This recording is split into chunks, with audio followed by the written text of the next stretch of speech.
Salut, moi, c'est Clément. Je voyage à vélo à travers l'Europe, de La Rochelle à Istanbul. Le but de mon périple est de partir à la rencontre de ceux qui font le tourisme de demain.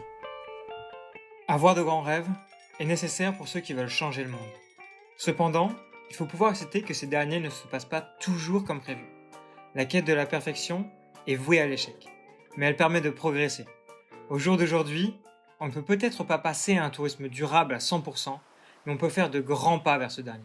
C'est le cas de Corinne et Jean-Claude. Mais avant de te parler d'eux, je t'emmène à vélo en Camargue.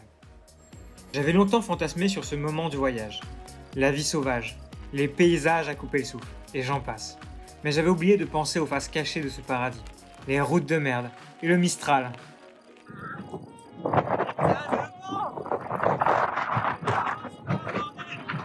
Galère, moi qui voulais découvrir la Camargue. Je me trouve dans des chemins, mon gars.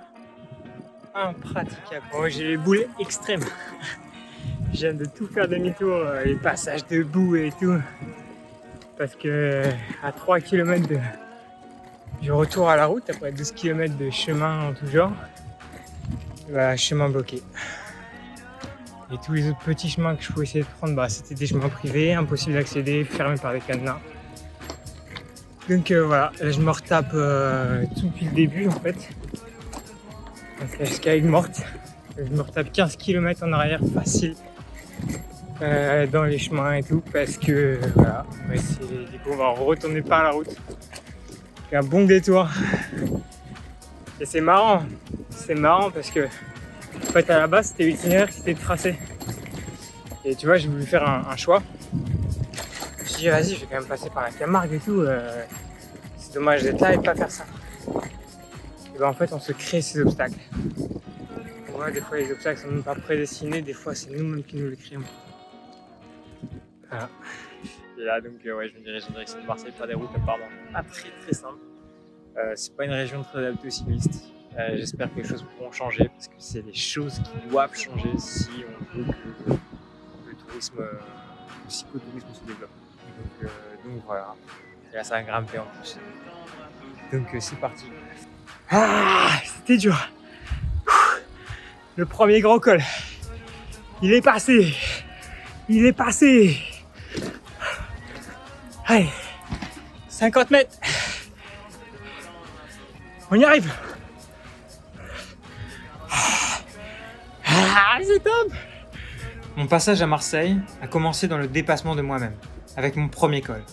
Puis il a basculé dans l'amitié avec la rencontre de Patrick, mon warm shower. Warm shower est une app qui met en lien les cyclistes sur la route et ceux qui peuvent héberger, ce qui permet de rencontrer un max de belles personnes et de ne pas dormir tous les soirs dehors, ce qui fait clairement la joie de mes parents. Le départ de la cité phocéenne fut donc repoussé et compliqué, mais j'avais rendez-vous à la Villa des Hespérides pour découvrir la face cachée de Saint-Tropez.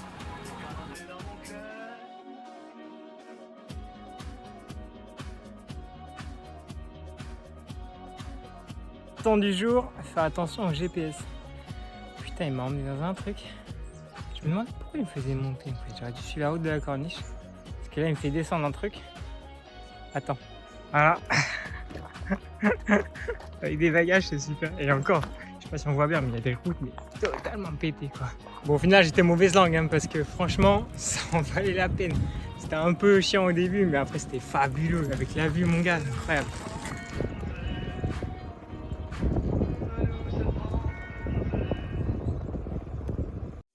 Donc vous êtes dans un cadre quand même assez spécial, qui est la baie de Saint-Tropez. Oui. Et on va dire que Saint-Tropez et l'image qu'elle renvoie, c'est quand même clairement une ville opposée aux valeurs du tourisme durable et donc à vos valeurs. Quelle est cette opposition en fait entre la face de Saint-Tropez, de bling bling, etc.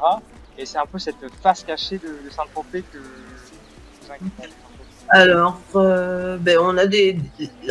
c'est quand même Saint-Tropez pour nous, c'est quand même une belle vitrine. Après, ils s'aperçoivent qu'on est tout près, donc ils sont curieux de venir voir, parce que tu as vu sur mon site, je parle beaucoup de ma piscine, parce que c'est quand même ce que je veux faire partager au maximum. Tu sais un petit peu comment ça marche une piscine naturelle ?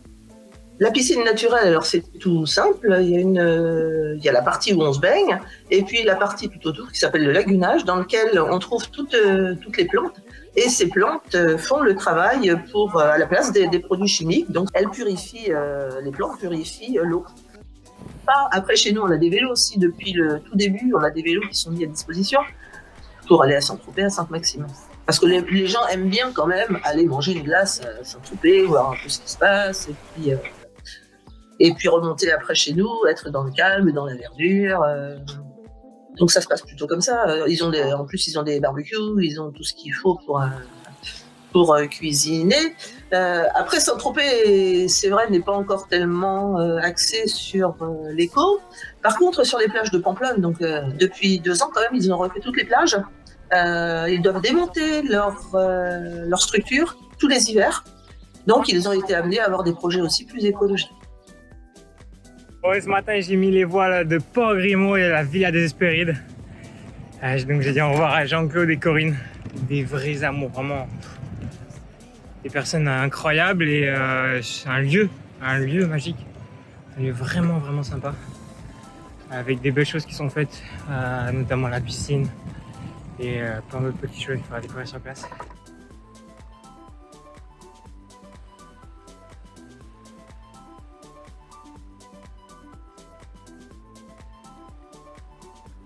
Après la découverte de la Villa des Hespérides, je mettais le cap sur Nice. Dans le centre d'Antibes, un monsieur m'arrêta, me questionna sur mon projet et partit en marmonnant. Je croyais que tous les fous étaient enfermés. Il faut croire que non. Alors que je traversais Monaco et ses cols dans une galère sans nom, je me disais qu'il avait certainement raison. On est tous le fou de quelqu'un.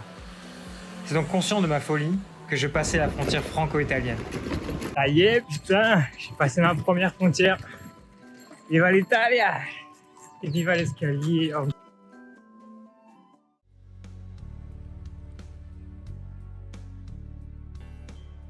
Ma première nuit italienne fut belle et angoissante, un peu à l'image de ce qui m'attendait. Les kilomètres s'enchaînaient au rythme des ristretto et des d'Eros Ramazzotti. Petit à petit, se dressait devant moi l'ombre d'un ennemi aussi beau que redoutable, les Cinque Terre. Et je n'étais pas seul à l'affronter. J'ai rencontré 3 Suisses et un Belge avec qui j'ai traversé les 5 terres, de mésaventures en moments de joie.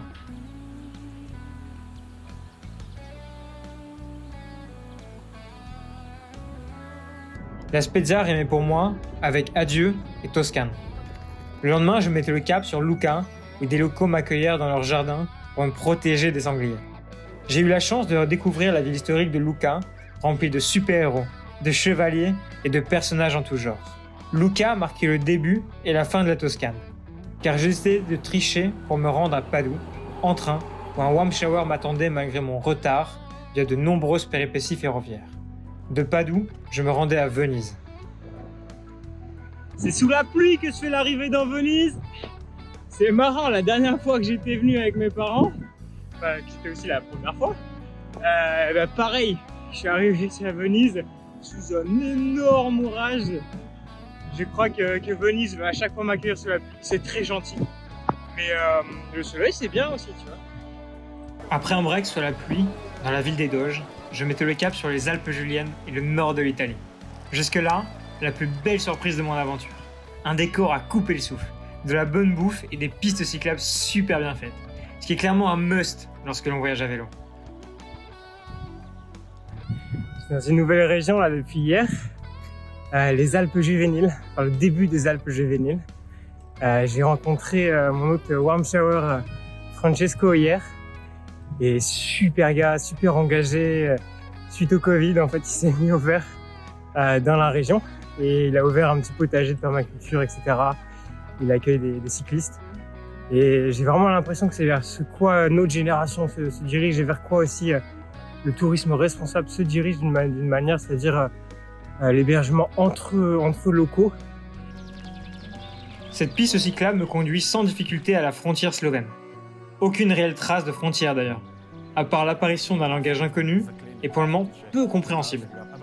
Après quelques kilomètres sur ces nouvelles terres, je découvrais un lieu tant fantasmé, le lac de Bled, un lieu magique qui a failli coûter la vie à mon drone.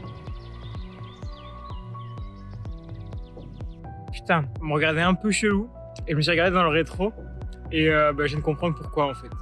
Voilà. J'ai un petit souci tout à l'heure avec mon dérailleur. Et tu sais, j'ai changé de truc avec mes gants et tout. Et vu que je suis un peu enrhumé, je me suis mis avec les gants et j'ai pas tilté en fait. Et en fait, je suis dégueulasse. À mon arrivée à Ljubljana, je me sentais serein, rempli de joie et de nouveaux objectifs. Il était l'heure pour moi de rentrer voir ma famille avant de revenir dans le poumon de l'Europe. Si tu veux suivre mes aventures slovènes, n'hésite pas à me suivre sur mes réseaux sociaux. Et surtout, abonne-toi à l'ami. À bientôt et bon vent!